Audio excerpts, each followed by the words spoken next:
अस्सलाम वालेकुम रहमतुल्लाह।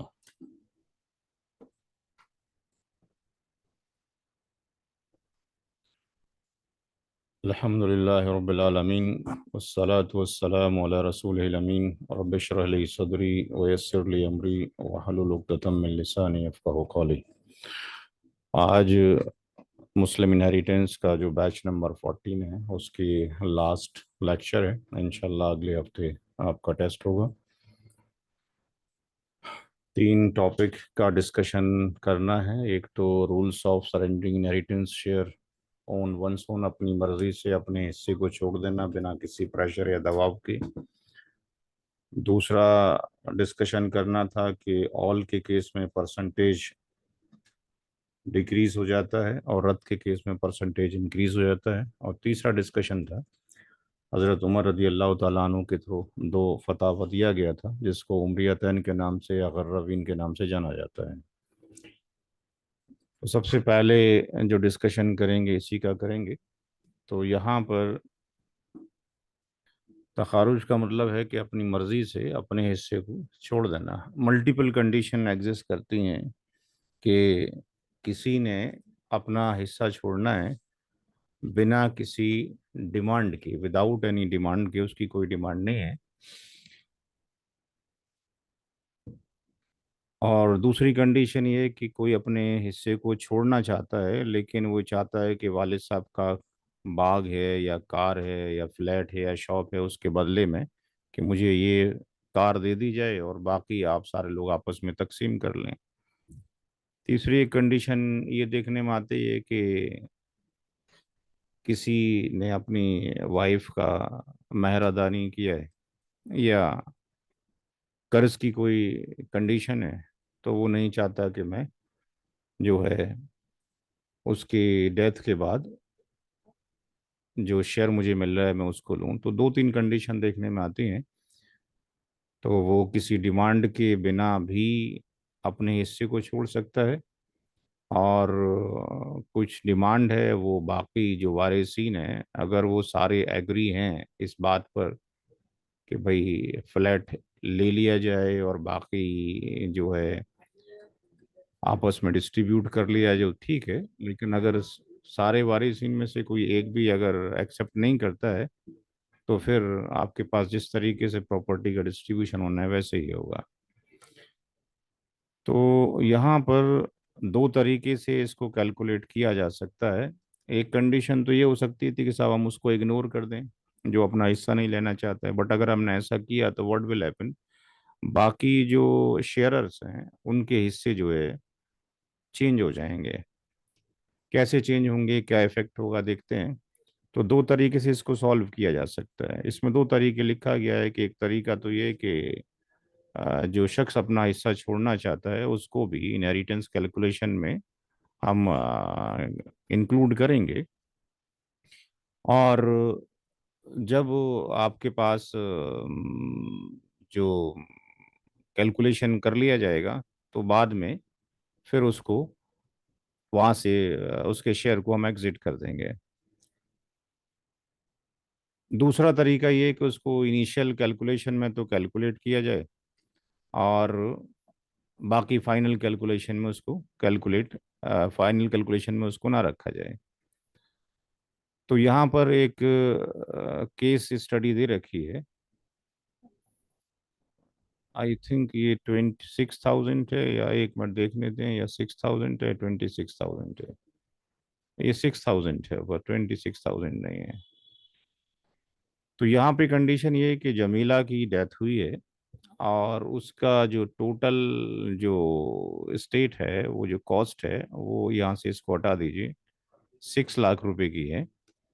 और उसके वारिसीन में उसके शौहर मौजूद हैं, उसकी माँ मौजूद हैं और उसके सगे चचा रियल अंकल मौजूद हैं। हस्बैंड की कंडीशन ये है कि उसने अपनी वाइफ का जो महर था वो अदा नहीं किया था। तो अब शौहर ये चाहता है, हस्बैंड ये चाहता है कि उसकी वाइफ की जो डेथ हुई है उसको जो तरके में हिस्सा मिलना है हस्बैंड को, वो नहीं लेना चाहता अपने हिस्से को। वो कहता है कि बाकी लोग आपस में इसको बांट लें, I don't want this share. तो अब इसको हम दो तरीके से सॉल्व कर सकते हैं। दो मेथड हैं, दोनों ही मेथड हमने एक्सप्लेन किए हुए हैं, मेथड वन और मेथड टू। दोनों को सॉल्व करेंगे, दोनों से ही आंसर सेम आएगा। और फिर हम देखेंगे कि अगर हम उसको, जो अपना शेयर नहीं चाहता है, उसको स्टार्टिंग से आइसोलेट कर दिया जाए, हटा दिया जाए, तो बाकी वारिसीन पे उसका क्या इफेक्ट पड़ने वाला है। तो तीन हमारे पास वारिसीन हैं। हस्बैंड मौजूद है, औलाद नहीं है, तो इसका हिस्सा 1/2 हो गया। माँ का हिस्सा औलाद की गैर मौजूदगी में 1/3 हो गया। और रियल जो अंकल हैं वो असबाबी नफसी बन जाएंगे, यानी बचा हुआ वो लेकर चले जाएंगे। तो इसके अकॉर्डिंग अगर हम सॉल्व करते हैं तो टोटल जो शेयर हैं ZF के, जबलफूज के हस्बैंड का 1/2 हो गया और मदर का 1/3 हो गया, यानी 5/6 हो गया। और जो शेयर ऑफ असबा बी नफसी है, यानी रियल अंकल का जो शेयर है वो 1/6 हो जाएगा। यानी इस केस में टोटल शेयर ऑफ जो इनहेरिटर्स हो जाएंगे वो टोटल 6 हो जाएंगे।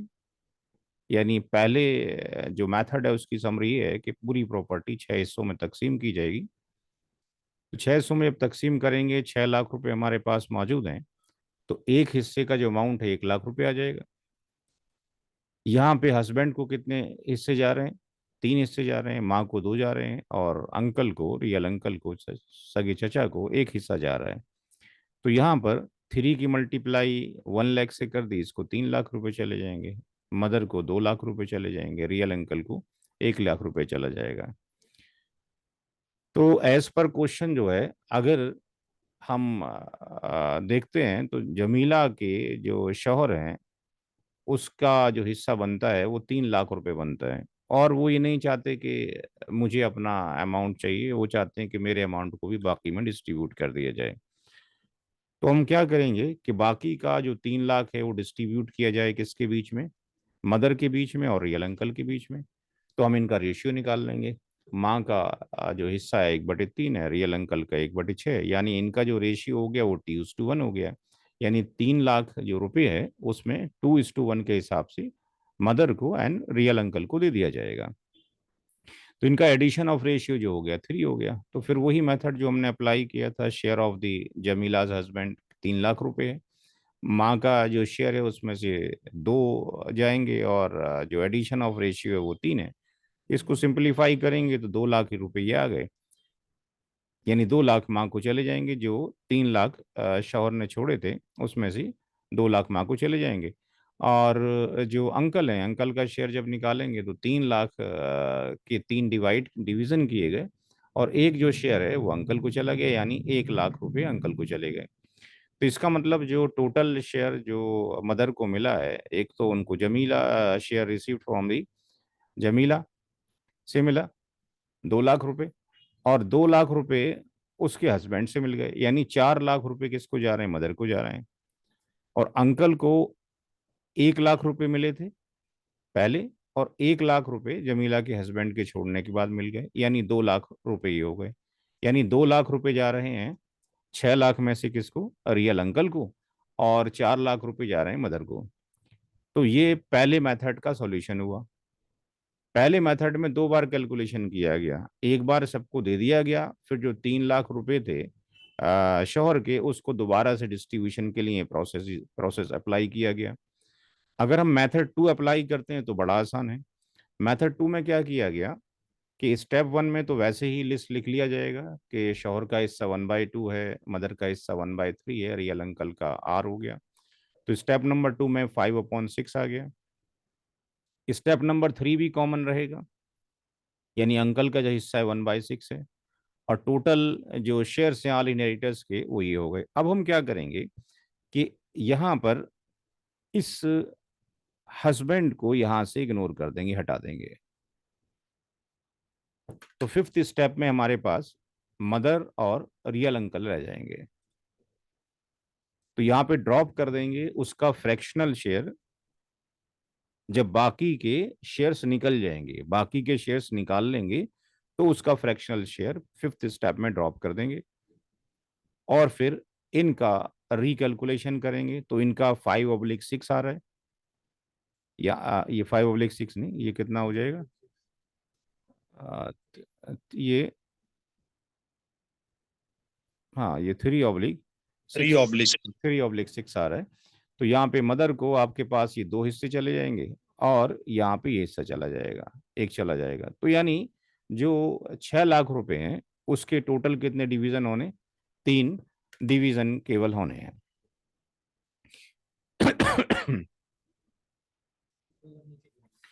जी, वो 3 नीचे आ जाएगा यहाँ पर। ये जो 3 आएगा, क्योंकि अभी कंपोजिंग चल रहा है किताब का, तो ये 3 आपके पास यहाँ पर आ जाएगा। इट्स ए काइंड ऑफ क्या बन जाएगा, रद्द वाले केस की कुछ कंडीशन एग्जिस्ट कर जाएगी, बट रद्द नहीं बन रहा है यहाँ पे, इट्स ए काइंड ऑफ लग रहा है।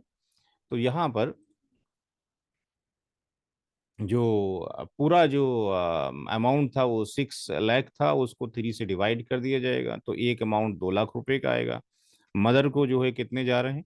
वो 2 लाख रुपए जा रहे हैं।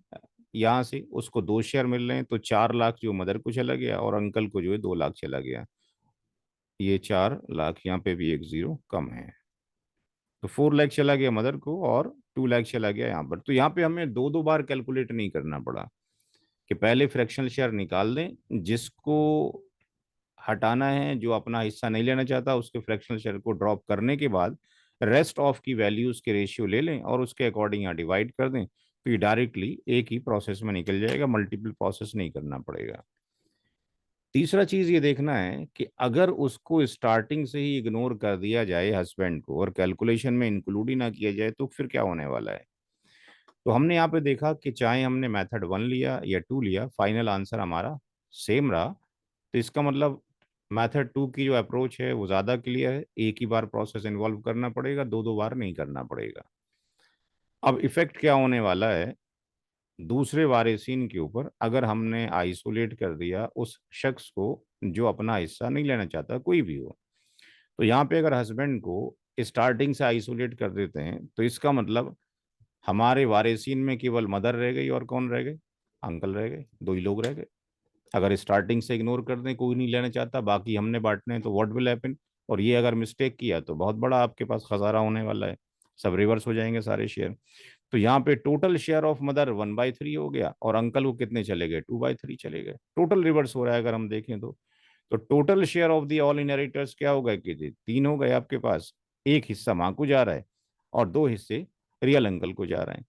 तो इस केस में हम ये देखते हैं कि 6 लाख को 3 से डिवाइड करेंगे, एक शेयर 2 लाख का आ गया। तो इसका मतलब मदर को केवल 2 लाख जा रहा है, और रियल अंकल को 4 लाख जा रहा है। यानी जो मदर को तो पहले भी 2 लाख जा ही रहा था, मदर को तो स्टार्टिंग में भी 2 लाख जा रहा था, जो उसने छोड़ा है, किसने? हस्बैंड ने छोड़ा है। हस्बैंड के छोड़े हुए अमाउंट का शेयर मदर को जा ही नहीं रहा, वो सारा किसको चला जा रहा है? रियल अकाउंट में ट्रांसफर हो जा रहा है। तो यहां से हमने लिख दिया कि it's very clear that isolation of the husband right from the beginning effect the mother share, mother के हिस्से को इफेक्ट करेगा। उसको कितना मिल रहा है? पहले से 2 लाख मिल रहा था। तो जो लीविंग आउट शेयर है जमीला के हस्बैंड का, वो किसको जा रहा है? केवल रियल अंकल को जा रहा है, मदर को नहीं जा रहा। तो ये चीज ध्यान रखना है कि अगर कोई अपना हिस्सा छोड़ना चाहता है, तो अगर हम उसको स्टार्टिंग से कैलकुलेशन से निकालने, चलो आप तो हट गए, हम आपस में बांट लेते हैं, तो फिर इस तरह की मिस्टेक हो सकते हैं। ये क्लियर हो गया? अभी सबको समझ में आ गया? क्योंकि बाकी तो सारा आप लोगों को आता ही समझ में, सब कर ही लिया माशाल्लाह। तो ये इस तरह का ब्लेंडर मिस्टेक ना किया जाए। अगर कोई अपना हिस्सा छोड़ना चाहता है तो तरीका ये है, दूसरा तरीका बेटर है कि हम उसके सबके शेयर्स निकाल लें। अब वो सबके जब शेयर निकल जाएं, तो उसके फ्रैक्शनल शेयर को फिफ्थ स्टेप में ड्रॉप कर दें। बाकी जो लोग बचते हैं उनके रेशियोज निकाल ली जाए, और उसके अकॉर्डिंग तकसीम कर दिया जाए, तो वो ऑटोमेटिकली चला जाएगा। तो ये क्वेश्चन बत करा दिया मैंने। एक क्वेश्चन है जो आपने एज ए होमवर्क करना है। क्वेश्चन नंबर 2 है जो आपका होमवर्क रहेगा।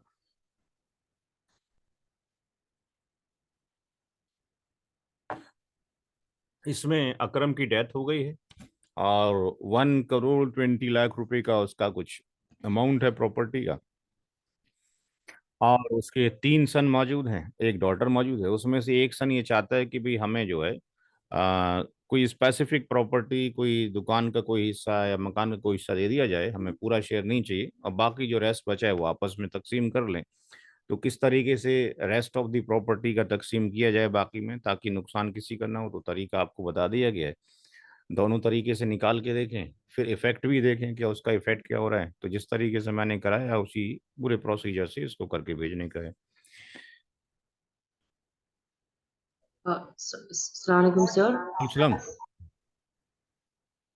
जी वालेकुम सलाम। जी बोलें। I just want to ask, when we take this case, hmm. so we have to calculate on the 1 crore 20 lakhs, correct? Yes. Assuming that the son one has taken whatever the specific हाँ, property is. वो ले चुका है, उसके बाद ये amount बचा है, ये अज्यूम कर लें। अदरवाइज इसमें से कंसीडर करेंगे तो इसका फॉर एग्जांपल अगर उसने 20 लाख लिया है फॉर एग्जांपल, तो फिर 1 करोड़ कंसीडर कर लें। लेकिन इस केस में जरूरी है कि if somebody wants to take the specific property तो उसमें सारे वारिसीन एग्री करते हो। अगर वो एग्री नहीं करते हैं तो फिर तो नॉर्मली तरीका अप्लाई किया जाएगा जैसे हम इम्प्लीमेंट करते हैं। जी। अब इसमें ये कंडीशन भी हो सकती है कि कुछ स्कॉलर ये भी कहते हैं, चूंकि अलग अलग राय हैं सबकी, कि जिसका जो शेयर बनता है उसको शेयर दे दिया जाए, अब उसकी मर्जी है वो अपना शेयर किसी को भी दे। एक तरीका ये हो सकता है कि उसकी मर्जी है कि जैसे पीछे देखा हमने हस्बैंड का 3 लाख बनते थे, उसकी मर्जी है किसी एक को दे दे उठाकर, या वो ये कह दे भाई आपस में इक्वल डिवाइड कर लो मेरा शेयर जितना भी है, रेशियो के हिसाब से ना करो। उसके हाथ में चला गया, आपने उसको मालिक बना दिया, वो कहता है जी मेरा जो शेयर है, बाकी जो वारिसी ने अपने अकॉर्डिंग तो रेशियो के according they are getting the share, but मेरा जो अमाउंट है वो इक्वली डिस्ट्रीब्यूट कर लो। अगर उसने नहीं कहा है तो फिर यही तरीका अप्लाई किया जाएगा जो यहाँ पे बताया गया है आपको। तो वो चाहे तो अपना शेयर किसी एक को दे सकता है, वो चाहे तो ये कह सकता है कि भाई इक्वली डिस्ट्रीब्यूट कर लें आपस में। अदरवाइज तीसरा तरीका ये है जो आपको बता दिया गया है। तो जो भी अप्लाई किया जा कुछ भी अप्लाई किया जा सकता है, कोई प्रॉब्लम नहीं है। जी सर, थैंक यू। जज़ाकल्लाह। हाँ, टोटल 3 सन है। एक सन ये चाहता है कि हमें कुछ स्पेसिफिक प्रॉपर्टी दे दी जाए, बाकी आपस में। हाँ, अगर स्टार्टिंग से हटा देंगे तो कोई प्रॉब्लम आएगा, जो कि पीछे भी समझाया था। अब ये टॉपिक बड़ा इंपॉर्टेंट है जो अंडरस्टैंड अभी करना है आपने।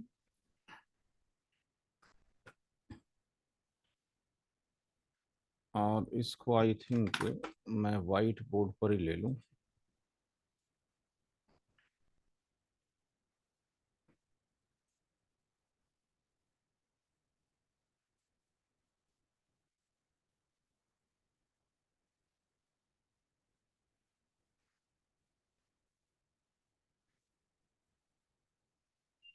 ठीक। यहाँ पे सबसे पहले डिस्कशन करेंगे परसेंटेज ऑफ डिग्रीज के बारे में। परसेंटेज ऑफ डिग्रीज के बारे में।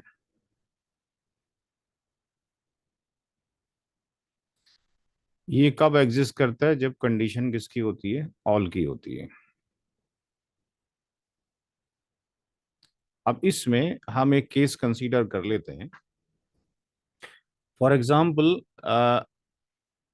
वाइफ की डेथ हुई, उसने अपने पीछे हस्बैंड को छोड़ा, और उसने टू रियल सिस्टर को छोड़ा। तो हस्बैंड का शेयर कितना हुआ? 1/2। टू रियल सिस्टर कितना हो गया? 2/3।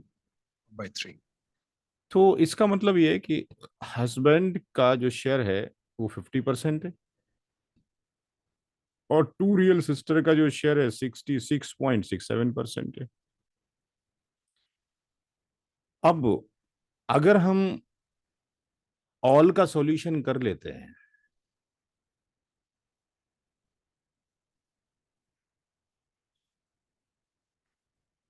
तो husband plus two real sisters 1/2 plus 2/3, 6, ये 3 हो गया, ये 4 हो गया, ये 7/6 हो गया। इस केस में जो हस्बैंड का जो शेयर है अब कितना हो गया? 3/7। और जो टू रियल सिस्टर्स हैं उनका शेयर कितना हो गया? 4/7। 7. तो अब अगर यहाँ पे हम देखते हैं कि इनका जो शेयर है हस्बैंड का, वो डिक्रीज कितना परसेंट हो रहा है। तो उसके लिए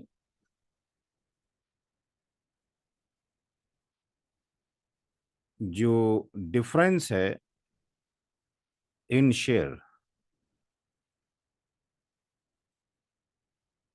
original share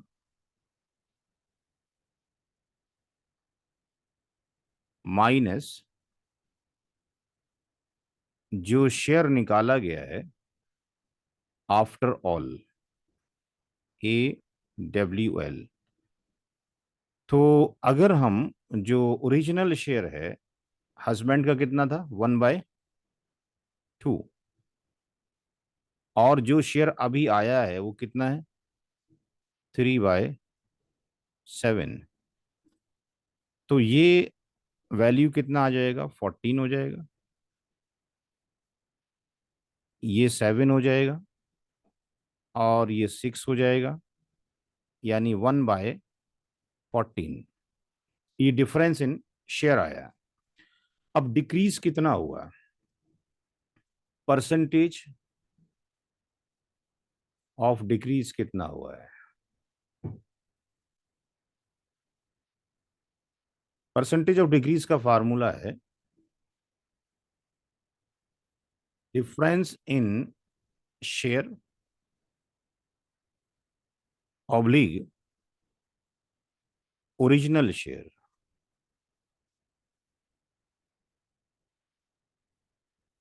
oblique original share,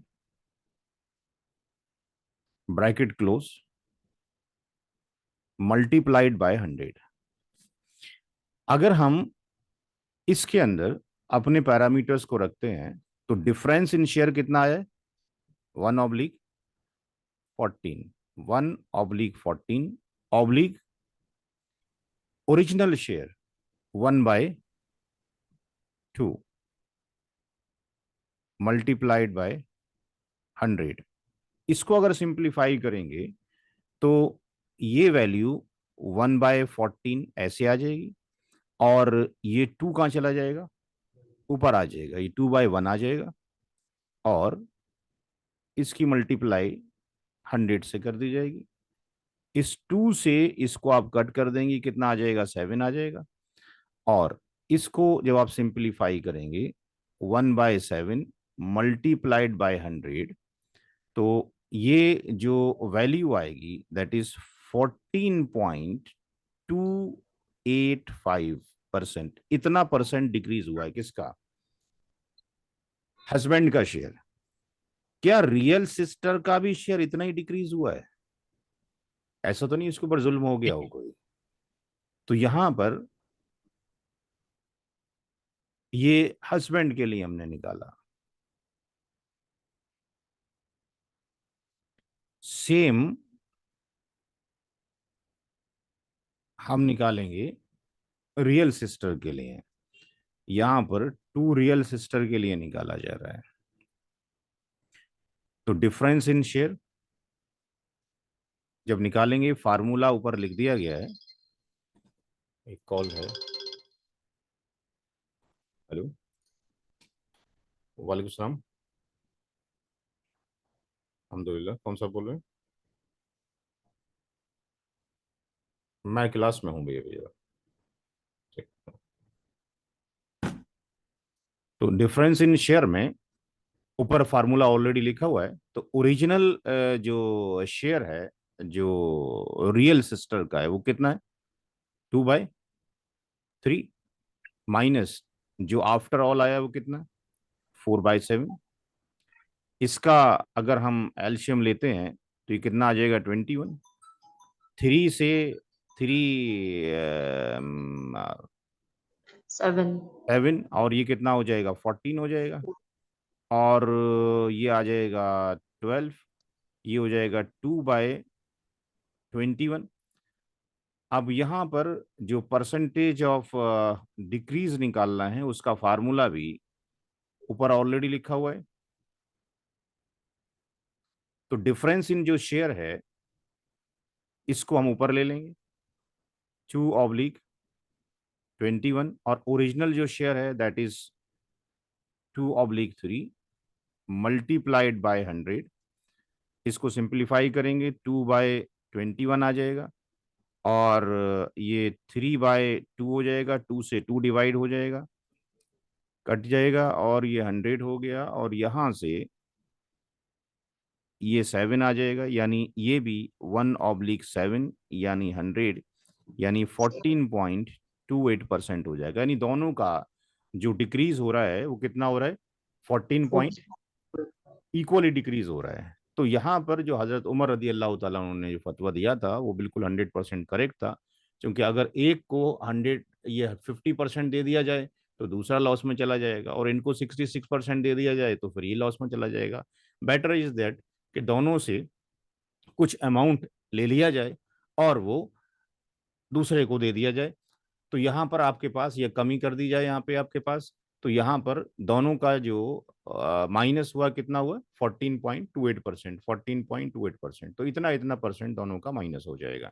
तो यहाँ पर अगर हम देखें 3/7 कितना आ रहा है, तो ये 3/7, ये कैलकुलेटर से हम देख लेते हैं, तो 3/7 अगर हम देखते हैं तो ये कितना आ रहा है, 42.85। तो 42 पॉइंट जो 85 है,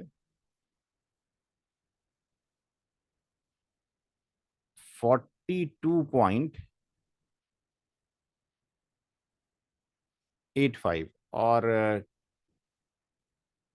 टू रियल सिस्टर कितना आ रहा है,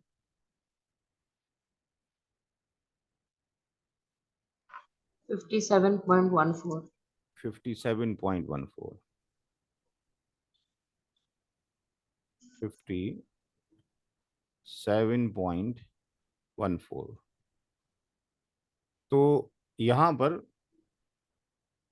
हस्बैंड को 42.85% जा रहा है, और दो रियल सिस्टर को 57.14% जा रहा है। दोनों में जो परसेंटेज ऑफ डिक्रीज हुआ है, वो परसेंटेज ऑफ डिक्रीज जो हुआ है वो 14% हुआ। अब इसको कैसे आप वेरीफाई करेंगे, ये कितना है, 50% है। इस 50% का डिक्रीज कितना करना है आपने, 7.15। तो अगर इतना डिक्रीज करेंगे तो आ जाएगा।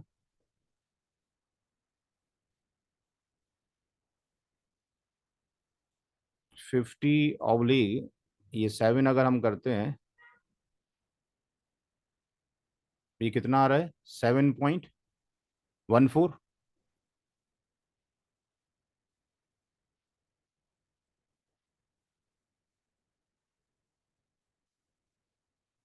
कहाँ चला गया, हम्म, इसको यहाँ से हटा दीजिए। ये कितना आ गया, 7 पॉइंट कितना आया था, 14। जी सर। तो इस 7.14 को अगर माइनस कर दिया जाए तो ये वैल्यू आ जाएगी, जी सर। 40.85 और 7.14, ये 9 हो गया, ये 9 हो गया, और ये भी 9 हो गया, और ये हो गया, तो ये 50% हो गया। तो इस तरीके से सबका जो माइनस किया गया है वो इतना इतना माइनस कर दिया गया है। इसी तरीके से जो उसका रद्द का केस है उसमें परसेंटेज क्या हो जाता है, इंक्रीज हो जाता है, तो उसको भी देख लेते हैं। तो वहां पर परसेंटेज ऑफ इंक्रीज,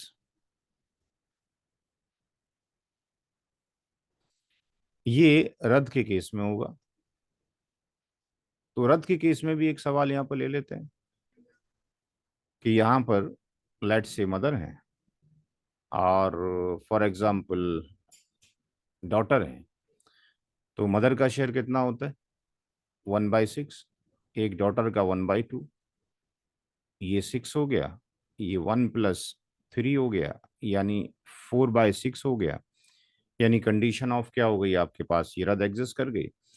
तो यहाँ पर जो रद्द से पहले, ये आपके पास आफ्टर दी रद्द ये हो रहा है, और अगर हम बिफोर रद्द देखते हैं तो क्या होता है आपके पास, बिफोर अगर हम रद्द देखते हैं तो मदर का जो शेयर है 1/6 है, यानी उसको 16.67% जा रहा है, और जो डॉटर है 50%। 1/2 उसको आपके पास 15% जा रहा है। लेकिन आफ्टर दी जो रद्द है,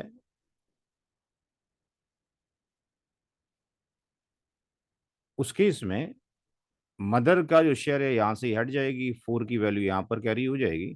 तो मदर का जो शेयर है कितना जा रहा है, 1/4, और डॉटर का जो शेयर है वो 3/4 जा रहा है। यानी इसको 25% जा रहा है और इसको कितना जा रहा है, 75% जा रहा है। तो यहाँ से यहाँ में कितना परसेंट का इंक्रीमेंट हो गया, तो उसके लिए जो फार्मूला यहाँ पे अप्लाई किया जाएगा परसेंटेज इंक्रीज का, वो रिवर्स हो जाएगा।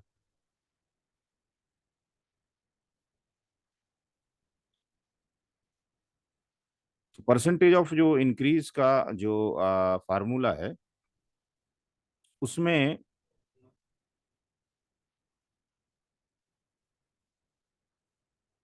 डिफरेंस इन शेयर पहले हम निकाल लें। डिफरेंस इन शेयर,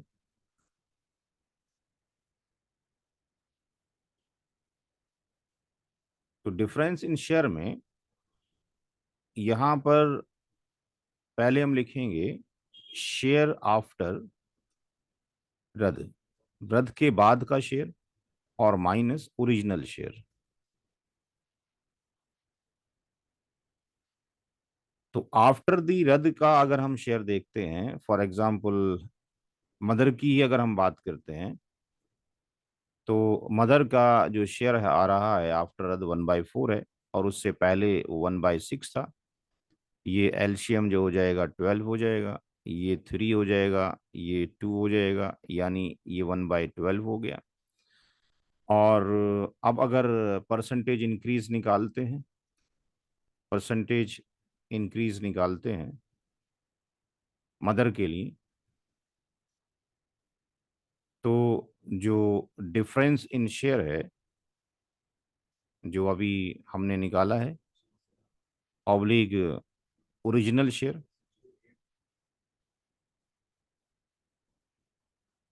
यहां से इसको मल्टीप्लाई 100 कर दीजिए। तो जो डिफरेंस इन जो शेयर निकला है दैट इज 1/12 है, और जो ओरिजिनल जो शेयर था वो 1/6 था,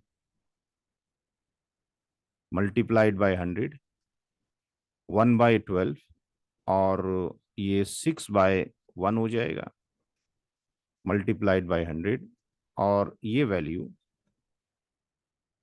ये 2 हो जाएगी, यानी 1/2, और ये 100, यानी हम देखते हैं कि ये 50% इंक्रीज हो रहा है। परसेंट किसका 50%, इसका 50%। इसी तरीके से अगर हम डॉटर का अगर हम देखते हैं,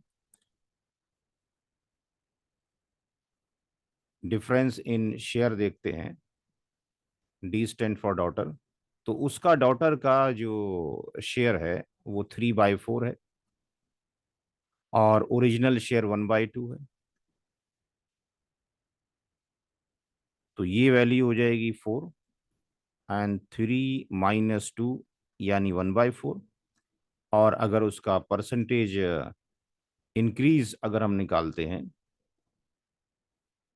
डॉटर के लिए, तो जो डिफरेंस इन जो शेयर है 1/4 आ रहा है, और जो ओरिजिनल जो शेयर है वो इसका 1/2 है, मल्टीप्लाइड बाय 100, ये 1/4 हो जाएगा, ये 2/1 हो जाएगा, और ये 100 हो जाएगा।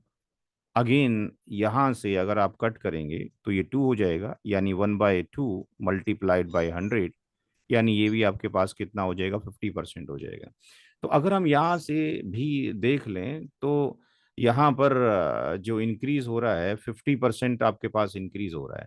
तो इसका जो 50% हुआ कितना हो जाएगा, इसका 50% कितना हो जाएगा, 50% ऑफ 16.67 कितना हो जाएगा जी, कोई बताएगा। 8.8 8.33। 883 8.3 8.33 ना, 8.33। अब इस 8.33 को अगर 16.67 में जोड़ दिया जाए 8.33 को, तो ये जीरो हो गया और ये जीरो हो गया और ये 5 हो गया और ये हो गया। तो हम देखते हैं यहाँ पे ये इसको 25% जा रहा है, तो ये बिल्कुल ठीक जा रहा है। ऐसे ही अगर इसका 50% ऑफ आपके पास 50 करते हैं आपके पास, तो इसका कितना हो जाएगा, 25 हो जाएगा। तो यहाँ पर अगर आप ऐड करते हैं उसके अंदर 50 के अंदर ये, तो ये दोनों जुड़कर कितना हो जाता है, 75 हो जाता है। तो यानी अगर वो इंक्रीज हो रहा है या डिक्रीज हो रहा है तो इक्वल प्रोपोर्शन के अकॉर्डिंग हो रहा है। और ये दोनों ही जो रूल्स दिए गए थे वो हजरत उमर रदी अल्लाह तआला अन्हु के थ्रू दिया गया था। तो हर एक को बराबर ही डिक्रीज हो रहा है, बराबर ही इंक्रीज हो रहा है। बाकी बहुत तरह के सवाल और जितने भी सवाल हैं आप हर एक पे ये फार्मूला अप्लाई कर सकते हैं। तीसरा जो थर्ड पार्ट था आज का डिस्कशन का वो ये था कि हजरत उमर रजी अल्लाह तआला ने दो रूल और दिए गर्राबीन के नाम से या उमरियातैन के नाम से, जिसमें केवल तीन ही कैंडिडेट एग्जिस्ट करते थे। अगर फॉर एग्जांपल हस्बैंड एग्जिस्ट करता है और मदर और फादर एग्जिस्ट करते हैं, दूसरे में केवल स्पाउस में से वाइफ है और मदर और फादर हैं, तो इसमें दो ग्रुप क्रिएट हो गए थे और लोगों ने हजरत उमर रदी अल्लाह तआला अन्हु के रूल को फॉलो किया, मेजोरिटी उनकी तरफ चली गई। उन्होंने ये कहा कि सब इसमें चूंकि यहाँ पर अगर हम देखते हैं तो औलाद नहीं है, तो इन जर्नल अगर हम प्रीव्यू लेते हैं तो ये तो जो हस्बैंड है इसको तो असबा भी नफसी बन जाना चाहिए चूंकि औलाद नहीं है, यानी इसको आर मिलना चाहिए कायदे में। और मदर को जो मिलना चाहिए वो चूंकि औलाद नहीं है, ये जेड एफ है, तो इसको कितना मिलना चाहिए, 1/3 मिलना चाहिए। और फादर सॉरी ये गलत हो गया, गलत हो गया। हस्बैंड जेड एफ है, हस्बैंड जेड एफ है, इसका शेयर 1/2 होगा। और जो फादर हैं वो असबा भी नफसी ही होंगे, उनको केवल आर जाएगा। तो अगर ये इस तरीके से किया जाए तो ये हजरत अली रदी अल्लाह तआला अन्हु के थ्रू किया गया। हजरत उमर रदी अल्लाह तआला अन्हु ने क्या किया कि इसको ऐसे नहीं करना है, इसको कैसे करने का है कि उन्होंने इसको कैंसिल किया, इधर भी कैंसिल किया। उन्होंने कहा कि सबसे पहले हस्बैंड का जो शेयर है 1/2 इसको दे दिया जाए, उसके बाद जो आर बचता है उसमें 2:1 मदर और फादर को दिया जाए। तो अकॉर्डिंग टू दी हजरत उमर रज़ियल्लाहु ताला अन्हु, यहाँ पे हस्बैंड का शेयर देने के बाद जो आर बचता है वो कितना बचता है, 1 - 1/2, यानी इतनी बचता है। फिर इनका मदर का और इस फादर का रेशियो ले लिया जाए, तो फादर और मदर का रेशियो, फादर और मदर का रेशियो 2:1, और इनका रेशियो का एडिशन जो हो गया 3 हो गया। तो यहाँ पे फादर का जो शेयर जाएगा वो 1/2, यानी ये वाली वैल्यू मल्टीप्लाइड बाय 3 शेयर किए जाएंगे, और 2 शेयर किसको चले जाएंगे, फादर को चले जाएंगे। तो इसको जब सिंपलीफाई करेंगे तो ये वैल्यू यहां से कट जाएगी और ये One. 1/3 आ जाएगा। और जब हम मदर के लिए निकालेंगे फिफ्थ स्टेप में, तो 1/2 तो ये रहेगा, 3 डिवीजन किए जाएंगे और एक One शेयर by दे दिया जाएगा, तो ये 1/6 हो जाएगा।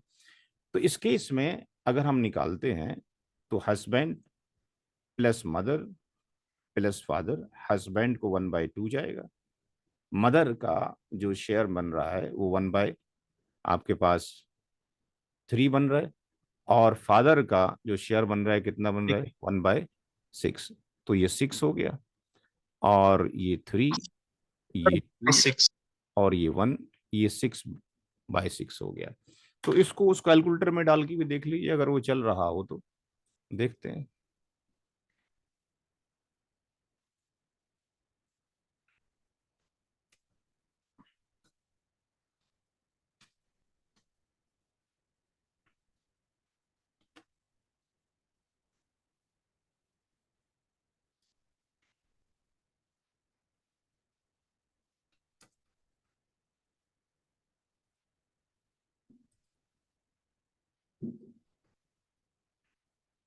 साइट नहीं चल रही, शायद कुछ वर्कआउट हो रहा होगा।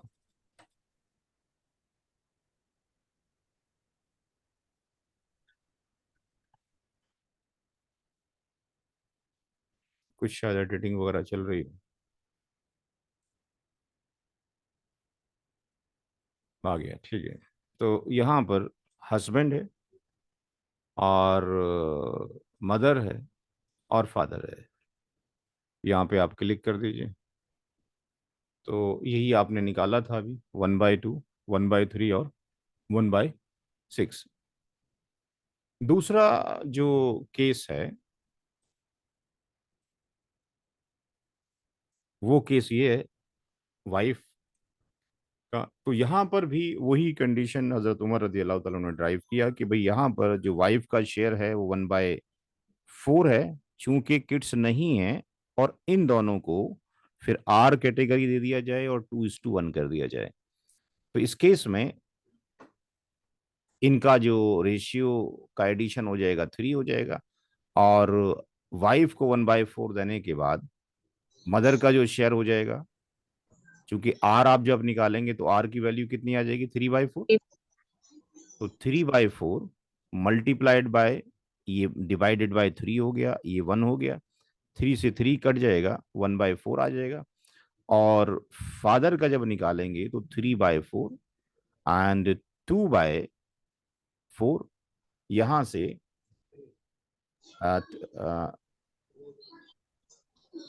1/3, 1/3, 1/3, 3 से 3 डिवाइड हो जाएगा, कट जाएगा, और ये आपके पास 2 आ जाएगा, यानी फादर का 1/2 आ जाएगा। तो इस केस में wife plus mother plus father 1/4, और ये भी 1/4, और फादर का 1/2, ये 4 हो जाएगा। 1+1+2 यानी 4/4 हो जाएगा।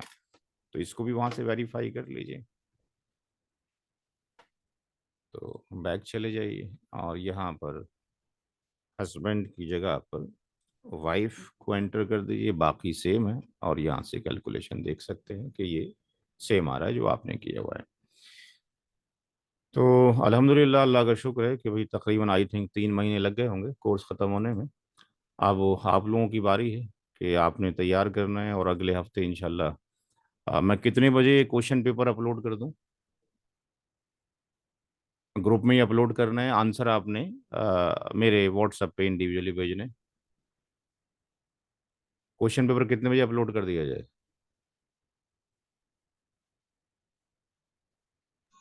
3 घंटे का More. पेपर हो, 3 घंटे का पेपर होगा, 3 आवर्स का। Mm. तो शाम में 8 बजे, Of आप 8 बजे अपलोड करें, 7 बजे कर दें, जैसा भी आप फिजिबल समझते हैं। जितने बजे अपलोड करेंगे उसके बाद 3 आवर्स का टाइमिंग होगा जो आपने सबमिट करना होगा। 8 PM है ना?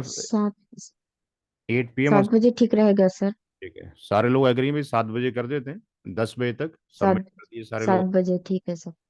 ठीक है जी। अगर किसी का डिले हो रहा हो तो 1 घंटा और ले सकते हैं, लेकिन एटलीस्ट उसको सुकून से करें। और अल्लाह का शुक्र है कि काफ़ी लोग आ गए आखिरी क्लास में। मैं सोच रहा था ऐसा ना हो कि आखिरी क्लास में 1 या 2 ही लोग आए बस। तो पेपर में उसके जो मुनासखा से रिलेटेड है वो भी हो सकता है, care of the child to be born भी हो सकता है, और बाकी ऑब्जेक्टिव टाइप क्वेश्चन होंगे। 2 क्वेश्चन लेंदी होंगे, बाकी ऑब्जेक्टिव टाइप होंगे। लेकिन उस ऑब्जेक्टिव टाइप को निकालने के लिए आपने जो पढ़ा है आपकी जो कॉपी में, वहीं से ही लिया जाएगा, कहीं अलग से नहीं लिया जाएगा टेस्ट। चलिए इंशाल्लाह अगले हफ्ते फिर मुलाकात होगी, लेकिन वो मुलाकात वालेकुम सर। वालेकुम सलाम। टेस्ट। सर, लास्ट वीक जो जो सम्स जो किए थे सर, जी। वो कौन सी बुक है? वो आप बोल सकते हैं सर? कौन सा बुक? लास्ट वीक सर, मुनास्खा के सम्स। हाँ, मुनास्खा के जो किए थे, मैंने एक पीडीएफ आपकी तरफ भेज दिया था। जो अभी मेरी नई किताब आने वाली है, अभी आई नहीं है, वो आएगी। उसी का ही ये चल रहा है प्रोसेस अभी। ईद के बाद आएगी इंशाल्लाह। Okay sir. अभी आई नहीं है वो। नहीं, वो बुक में थोड़ा सा प्रैक्टिस कर सकते थे, वो नहीं, इसके लिए प्रैक्टिस मैंने के लिए तो पूछ फिर मैं क्वेश्चंस आपको दे दूंगा, काफ़ी क्वेश्चंस हैं करने के लिए। उसमें तो क्वेश्चंस आपके Mhm. पास यहाँ से पहले ही पेज से आप क्वेश्चन ले सकते हैं। 1 मिनट रुकिए, ये एक बुक है और इसके अंदर अगर आप क्वेश्चन लेना ही चाहते हैं तो ये क्वेश्चंस जो हैं, ये share of the child to be born के क्वेश्चंस है।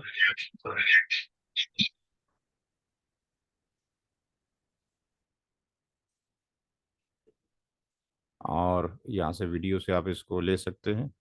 और दो क्वेश्चन ये हैं, share of the child to be born और मुनास्खा के जो क्वेश्चंस हैं वो यहाँ पर तो नहीं है, वो मैं वहाँ से आपको शॉर्ट दे सकता हूँ लास्ट में जाने के बाद। उसी में से कुछ ना कुछ क्वेश्चंस होगा। ये क्वेश्चन 2 तो ये है ही सबके पास। और उसके बाद क्वेश्चन नंबर 3 दिखा देते हैं। क्वेश्चन 3 भी है सर। क्वेश्चन 3 भी है। क्वेश्चन 4 पे आ जाते हैं। क्वेश्चन 4, ये क्वेश्चन 4 है।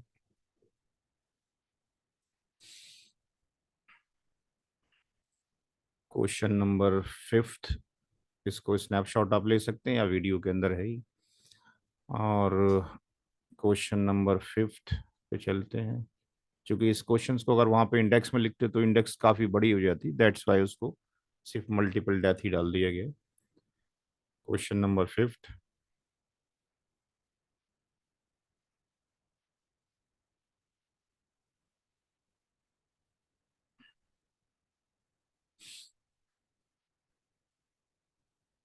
6th,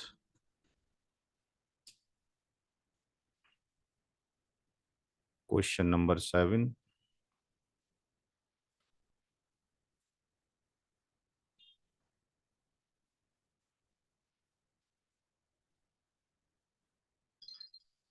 question number 8। जी अस्सलाम वालेकुम। जी अस्सलाम वालेकुम। हाँ, ठीक है, 10 मिनट के बाद।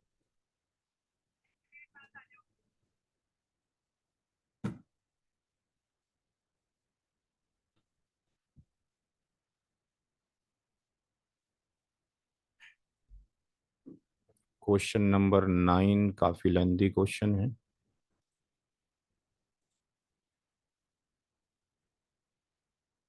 इसकी पीडीएफ भाई नहीं भेज सकते, क्वेश्चन की पीडीएफ बना के भेज सकता हूँ।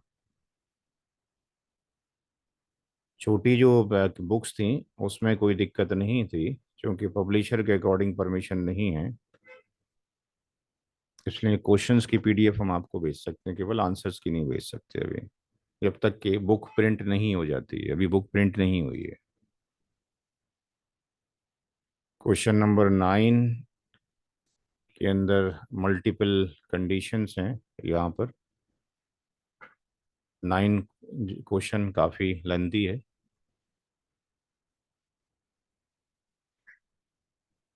क्वेश्चन नंबर 10, ये क्वेश्चन नंबर 10 एक पेपर आता है इनकलाब उर्दू का, उसके अंदर ये क्वेश्चन था। और इसमें इसी तरीके से था, नाम किसी का नहीं था, इतनी डॉटर हैं, इतनी सन हैं, किस किसकी डेथ हुई, किसने किसको छोड़ा, 1 करोड़ रुपीस का डिस्कशन था। तो वहाँ पे डायरेक्टली सॉल्यूशन था, तो उसको फिर एक्सप्लोर करके यहाँ पे डाल दिया गया है। और क्वेश्चन नंबर जो 11 है वो आपके पड़ोसी मुल्क का है। वहाँ पे एक स्टूडेंट जो है पीएचडी कर रहे थे, तो उन्होंने ये क्वेश्चन भेजा था। 51 स्क्वायर मीटर लैंड का डिस्ट्रीब्यूशन करना है। ये डेथ है, इस पीरियड में डेथ हुई है। और क्वेश्चन सिर्फ ये था कि फरहाना को कितना जगह जाएगा, तो 8 या 9 शायद डेथ है मेरे ख्याल से।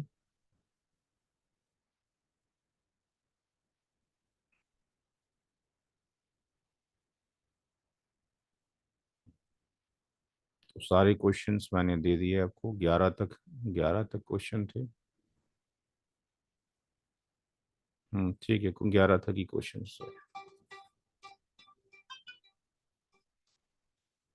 ठीक है, इंशाल्लाह अगले हफ्ते फिर आपके आंसर्स जब आ जाएंगे तो फिर मुलाकात होगी, आपको सर्टिफिकेट दिया जाएगा। आपसे रिक्वेस्ट ये है कि आपके जब का क्वेश्चन पेपर सबमिट करेंगे तो अपना नाम जो आप सर्टिफिकेट पे लिखवाना चाहते हैं और आपकी स्टेट कौन सी है जहाँ से आप बिलोंग करते हैं, तो स्टेट का नाम और अपना नाम जो आप प्रिंट करवाना चाहते हैं वो आप भेज दीजिएगा।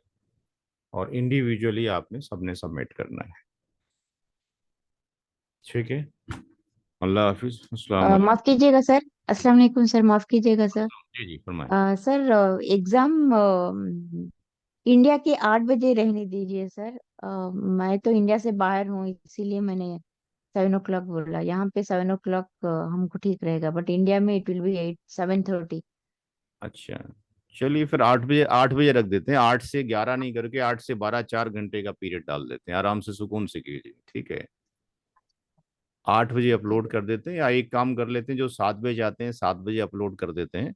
7 से लेके हाँ और लेट से 11 तक, यानी 4 घंटे का पेपर कर देते हैं, 4 आवर्स का। ठीक है, क्योंकि मेन मोटो हमारा अच्छा ये है सर। कि आपने सीखना है, करना है। ऐसा नहीं कि टाइम हो गया तो उसको जल्दी से करके भेज दिया। पूरा क्वेश्चन पेपर करें, 4 घंटे में आई थिंक हो जाना चाहिए। 1 घंटा एक्स्ट्रा दे दिया गया है, अभी तक सबको 3 ही घंटे का टाइम दिया गया है। अच्छा sir, sir one more doubt sir. जी। अब जो आपने इतने सारे क्वेश्चंस दिए हैं ना सर, ये प्रैक्टिस के लिए ही है नहीं, ना सर? प्रैक्टिस के लिए नहीं दिए। समबडी नासका इज के आस्किंग कि भाई टू हमें, टू समबडी इज आस्किंग कि हमें क्वेश्चन जो है दे दीजिए अपनी हम्म। प्रैक्टिस के लिए। ये होमवर्क नहीं है, अच्छा ये सर, होमवर्क वही नहीं, बोल रही थी जी। It's not a homework. हाँ, आज कोई होमवर्क नहीं ओके। दिया गया, अब आपने प्रिपेयर करना है एग्जामिनेशन के लिए। ठीक। One one more thing sir, one ठीक। More thing sir. ठीक। जो स्टार्टिंग से आपने दिए हैं ना सर, डे 1 से, क्लास 1 से, हम्म। वहां से अब तक आएंगे सारे उसमें से, है ना सर? हाँ, जितने भी हमने पढ़ाया उसी में से आएगा कहीं ना कहीं। अच्छी बात है सर। बहुत उसके बहुत अलग शुक्रिया सर। उसके अलग कहीं नहीं जज़ाकल्ला सर। आएगा। ठीक है। Sir, can I जज़ाकल्ला ask you a ji ji. question, please? Ji ji. Uh, Sir, it's a very simple question. Maybe simple answer होगा. हम्म बंदे के दो wives हैं. हम्म एक बहुत पहले गुजर जाती है, समझो I'll give you the date, like 1992 में गुजर चुकी है. हम्म And second wife की death हो जाती है 2013 में. And the man also passes away in 2015. उसके बाद जो सेकंड वाइफ है उनकी एक ही बेटी है, and she is claiming a share that my mother's share also should be there. So actually once the person is passing away, then there is no right to that, right? She will not get anything, right, for from the mother's share. नहीं, first first जो death हुआ है wife 1 का हुआ है, and daughter किसका है, wife 2 का है। Yeah, wife 2 has only one daughter, but she is claiming that my mother's share also I should get. So तो after the death of the mother वो तो ऑटोमेटिकली डॉटर को जाएगा ही ना, उसमें क्या दिक्कत है। बट द फादर जो है, जो ओनर है सब शेयर एस्टेट के, हम्म। ही पास अवे ऑलरेडी इन 2015, यानी वो फर्स्ट लास्ट में. फर्स्ट डेथ हुआ है वाइफ 1 का, सेकंड इज इनका हुआ, थर्ड डेथ किसका हुआ है, हस्बैंड का। First death is first wife, second okay. Death is second wife, and husband the owner of the estate he dies in last of all. So in such case, will there be right for the wives then? नहीं, wife को के पास whatever is the asset of the wife, wife की property में से ये जो daughter है, डी जो डॉटर है, हम्म. ये daughter ji. W2 and husband की है। सेकंड वाइफ की सेकंड बेटी है. सेकंड या. वाइफ की बेटी है, हस्बैंड तो कॉमन ही है ना आपके पास ये। Yes, yeah. या I'll give you the name also. There is some हाँ, जो हसन नाम है. He यहाँ has two यहाँ wives. यहाँ पर डॉटर को वाइफ इससे भी मिलेगा, इसका जो भी प्रॉपर्टी आपके पास होगा अपना पर्सनली, क्योंकि हस्बैंड से जो ट्रांसफर हुआ नहीं होगा, इसका अपना जी. जो ओन आपके पास गोल्ड होगा या वॉट एवर जो भी होगा, sir I am asking related to his property, sir Hasan sir's property जो है owner's, property of the husband. जो हसन है उनकी प्रॉपर्टी में से will she get a mother's share? This is my question. Husband की प्रॉपर्टी में से मदर का शेयर, यानी यू आर सेइंग कि ये शेयर यहाँ से यहाँ ट्रांसफर होगा कि नहीं होगा? Sir I just try to simplify it. जैसे अ पर्सन पासेस अवे, उसके बाद उनका राइट रिलिंक्विश हो जाता है from the husband share. Husband की डेथ के बाद, ओके, हम्म, वाइफ टू को जो ऑलरेडी पास हो चुकी है ना, जिनकी डेथ हो जी चुकी जी है, इसको जी। तो कभी जाएगा नहीं ना, ये तो रूल ही नहीं है ना आपके पास। जो एग्जिस्ट करता है, जो लाइव है, उसको जाएगा। इसका तो पूरा शेयर इसी को ट्रांसफर हो जाएगा, बेटी को। ओके ओके अगर लेट ओके से सर। यहाँ पे बेटी के साथ में, डॉटर के साथ में फॉर एग्जांपल कोई असबा मौजूद है, चाहे वो जी। रियल अंकल की शक्ल में हो या पैटर्नल अंकल की शक्ल में हो या उनके किड्स हम्म मौजूद हो, तो अगर लेट हम्म से असबा भी नफसी कोई है ही नहीं, यानी रेसिडुअरी इज नॉट एग्जिस्ट, और जी। जबिल आराम मौजूद हैं, यानी किंड्रेड मौजूद हैं, तो किंड्रेड हम्म। को यानी जबिल आराम को कुछ भी शेयर नहीं जाएगा, जबिल आराम होंगे, क्योंकि यहाँ पर ओके ये ZF एग्जिस्ट करती है, इसको 1/2 तो जाएगा अकॉर्डिंग टू, ओके उसके लिए वो एलिजिबल है। और जो जी बच जाएगा residue, residue again will return to the daughter, वो जबिल हराम को नहीं जी जाएगा। अगर असबा जी। होता तो रेस्ट ऑफ द यहाँ पर चला जाता है। ओके ये तो डिमांड ओके। किया ही नहीं जा सकता, क्योंकि आपके पास जो मर चुका उसका तो देयर इज नो शेयर, कोई शेयर ही नहीं है। True true. या एग्जैक्टली यही मेरा क्वेश्चन था, क्योंकि this is a real life case and the daughter is claiming that I need a share of my mother नहीं नहीं, वो आल्सो, तो जैसे गलत 1 ईयर। गलत क्लेम कर रही है। गलत गलत क्लेम हो रहा है, यही है। ओके सर, यही कंफर्म करना था। Thank you so much. लेकिन हस्बैंड के क्या, हस्बैंड के कोई भाई वगैरह भी हैं क्या? No no no, everyone has passed right now. नहीं नहीं, their husband or children. At the time of the death of the husband, इनका क्या फादर मौजूद थे या इनके रियल ब्रदर मौजूद थे या रियल कोई अंकल? भी नहीं। नहीं थे। Nobody is now, तो only their children are there from both the wives, but the first wife जो गुजर गई उनके बच्चे क्लेम नहीं कर रहे हैं। जो सेकंड वाइफ से बच्ची गुजर means the second wife's daughter is claiming that I should get my mother's share also. हाँ, तो इनका जो शेयर है आपके पास, क्या W1 और H से भी कोई किड्स मौजूद हैं? W1 और H से कोई किड्स मौजूद है कि नहीं? जी जी जी। W1 से दो, just one son and one daughter is there. तो वन अगर So सन और वन डॉटर अगर मौजूद है, तो after the death of the husband यहाँ पर हमारे पास 2 डॉटर्स हो गई और 1 जी सन जी। हो गया आपके पास। तो Yes. यहाँ तो अकॉर्डिंग टू जो distribution of the property according to Islamic sharia होगा, इसके 2 शेयर बनेंगे, इनके भी 2 शेयर बनेंगे, यानी जी। पूरी प्रॉपर्टी 4 पार्ट्स में डिवाइड कर दी जाएगी। 4 करोड़ की है तो 2 करोड़ बेटे को चले जाएंगे, 1 करोड़ डॉटर को चला जाएगा। सिंपल है। तो जी। सिंपली आपके पास क्लेम नहीं कर सकती पूरा अकॉर्डिंग टू द इस्लामिक शरिया, क्योंकि ये भी Yes. आपके पास दावेदार है ना यहाँ पे। ओके ओके सर, जज़ाकल्लाह। ठीक है, अस्सलाम वालेकुम।